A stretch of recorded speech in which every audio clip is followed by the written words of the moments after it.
ఇక బీజేపీ కథ 11 ఏళ్ళ రాజ్యం చేయబట్టి తెలంగాణకు 11 రూపాయలు ఇచ్చిండ్రా వాటిదే బబ్రాజమానం భజగోవిందం శుష్కప్రియాలు శూన్యాస్తాలు తప్ప ఏమి ఇయ్యలే 157 కాలేజీలు పెడితే మెడికల్ కాలేజీలు ఒక్కటన్నా తెలంగాణకి ఇచ్చిండ్రా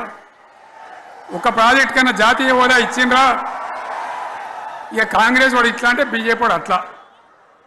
ఏది లేదు ఉల్టా మనయే ఖమ్మంలో 7 మండలాలు గుంజుకున్నారు సీలేరు ప్రాజెక్టు గుంజుకున్నారు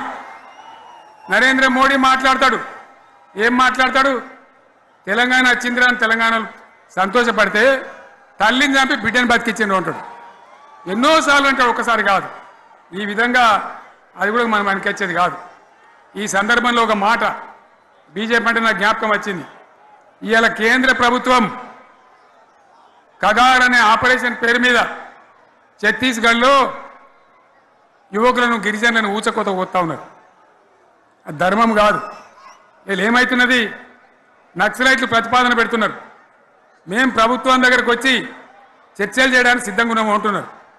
నేను కోరుతా ఉన్న కేంద్ర ప్రభుత్వాన్ని బలమున్నది కదా అని చంపుకుంటా పోవుడు కాదు అది ప్రజాస్వామ్యం కాదు ఆపరేషన్ కగార్ వెంటనే ఆపేయండి వాళ్ళని పిలిచి ఆ నక్సలైట్లను పిలిచి డెమోక్రటిక్ స్పేస్ ఇచ్చి చర్చలు జరపండి వాళ్ళు ఏం మాట్లాడతారో చూడండి అది కూడా నల్లనా తెల్లనా దేశం ముందరికి రాని కానీ అట్లా కాదు మొత్తం ఏరి పారెత్తాం కోసి పారెత్తాం నరికి పారెత్తాం అంటే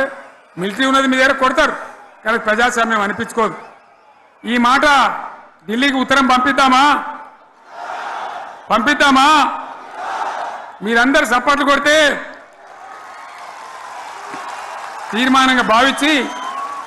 దాన్ని కేంద్రానికి పంపిద్దాం